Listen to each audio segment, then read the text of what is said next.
menyelesaikan ketaksamaan kuadratik. So, kita tahu bahawa untuk persamaan kuadratik, okay, dia adalah ax² tambah bx tambah c sama dengan kosong. So, untuk ketaksamaan kuadratik, ia adalah ax² tambah bx tambah c tak sama dengan kosong, lebih besar atau sama, kecil atau kecil sama dengan kosong. Okay. So, tapi dalam buku ini, okay, dalam buku teks, kita punya syllabus, tak ada yang tak sama dengan kosong punya lah.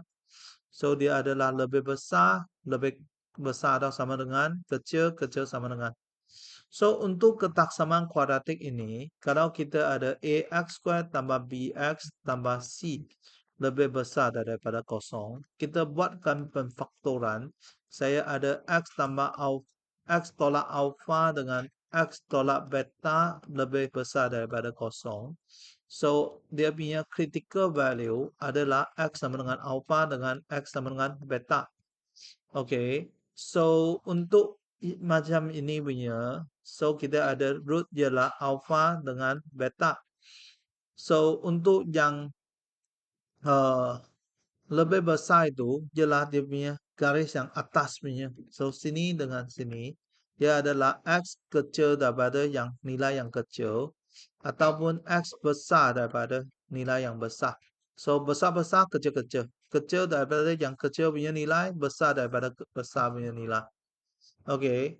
So, kita ada ax² tambah bx tambah c kecil daripada kosong. So, kita buatkan pemfaktoran. Okay. So, dia punya critical value ialah x sama dengan alpha dengan x sama dengan beta. So, dia adalah alpha dengan beta. Okay. So, dia punya alpha ialah kecil daripada beta. So, kecil punya ialah yang bawah punya di antara alpha dengan beta. Okay. So, kita tengok contoh. Okay. So, di sini kita tengok contoh 5. A, kita gunakan cara lakaran graf. So, yang ini ialah lakaran graf. Cara lakaran graf. So, untuk yang ini kita kembangkan. Okay. Lepas tu ini pindah ke depan.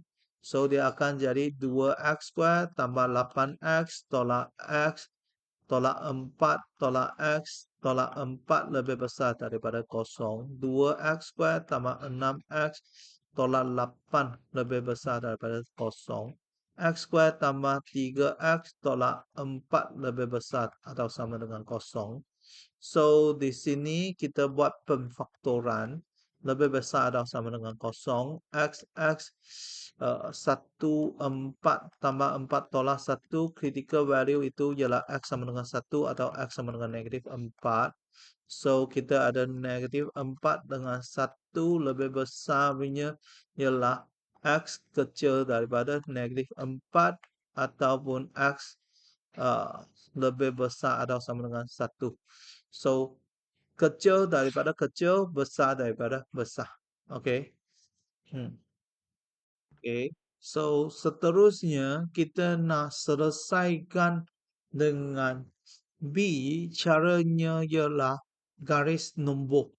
So, untuk garis nombor, so kita ulangkan step yang sama, iaitu kembangkan, lepas tu pindah ke satu belah.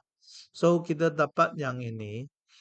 So, kita dapat X tolak 1 lebih besar sama dengan kosong, lebih besar daripada 1. X tambah 4 lebih besar daripada kosong, lebih besar dengan negatif 4. So, di sini, kalau kita ada yang ini ialah negatif 4 dengan 1, dia adalah lebih besar atau sama dengan yang ini. So, kita ada tambah, tolak, tolak. Tambah tolak itu tolak. Tambah itu tambah. Negatif tolak negatif itu tambah. So, di sini dia adalah ini positif. So, kita sentiasa ambil positif.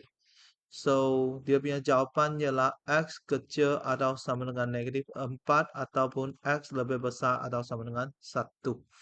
Okay. So, untuk yang ini, okey, kalau tadi apa yang kita ada ialah X tolak 1 darab dengan X tambah 4 ialah kecil atau sama dengan kosong. So, kita ambil bahagian sini. So, dia punya X ialah di antara dengan negatif 4 dengan 1. Okey. So, tetapi kalau di sini, apa yang kita dapat, okey, ialah macam ini. Kalau saya ada X tolak 1, X tambah 3 kecil atau sama dengan kosong. So, X tolak 1 lebih besar atau sama dengan kosong, X tambah 3 lebih besar sama dengan kosong. So, uh, untuk yang ini, kaedah garis nombor ini, saya sentiasa guna lebih besar atau sama dengan. Okey. So, di sini kita ada, uh, negatif 3 dengan 1. So, sama dengan 1 negatif 3 tambah, tambah, tambah, tolak, tolak, tambah, tolak, tambah. So, dia adalah kecil atau sama dengan. So, maka dia punya X ialah di antara negatif 3 dengan 1. Okey. So, seterusnya kita ada yang ketiga, iaitu kaedah jadual. So, untuk kaedah jadual ini, okey, dia adalah dengan cara yang sama juga, okey, iaitu kita ada, uh, okey, so kaedah jadual. So, untuk sini semua sama. Okey, so sampai sini semua sama. So, lepas itu, kita ada negatif 4 dengan 1 ini. So, apa yang kita buat ialah kita ada 3 bahagian. Okey, so untuk 3 bahagian ini, dia adalah macam ni. Okey, iaitu dia adalah X kecil daripada negatif 4, X besar daripada 1, X di antara negatif 4 dengan 1. So, X tolak 1 dengan X tambah 4. Lepas itu, sini, dia adalah hasil darab untuk X tolak 1 dengan X tambah 4. Okey, so kecil daripada negatif 4, saya ambil negatif 5. Negatif 5 tolak 1 itu negatif 6. Negatif 5 tambah 4 itu negatif 1. So, nilainya negatif, negatif, hasil darab ialah positif. So, di antara negatif 4 dengan 1 itu saya letak kosong. Kosong tolak 1, negatif 1. Kosong tambah 4 itu 4. So, di sini dia adalah positif dengan negatif, hasil darab ialah negatif. So, lebih besar daripada 1, saya ambil 5 lah. Mana-mana satu nilai yang lebih besar daripada 1. 5 tolak 1 itu 4. 5 tambah 4 itu 9. So, dia adalah tambah positif. Hasil darab ialah positif. So, untuk yang ini, dia nak lebih besar. Lebih besar kita ambil yang positif. So, dia punya X kecil daripada negatif 4. Okey, kena ada sama dengan. Okey. Ataupun dia punya X lebih besar daripada 1. Okey.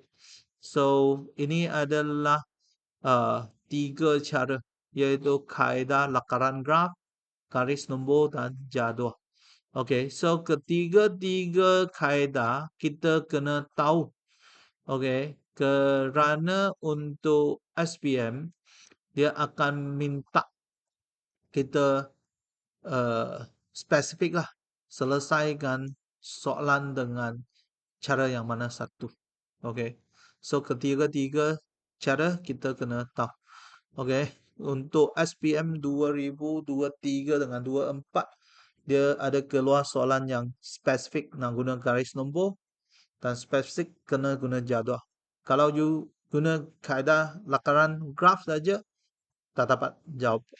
Kaedah, maka untuk kaedah dan maka untuk jawapan tak dapat. Okey, so kena ikut cara yang soalan spesifik itu.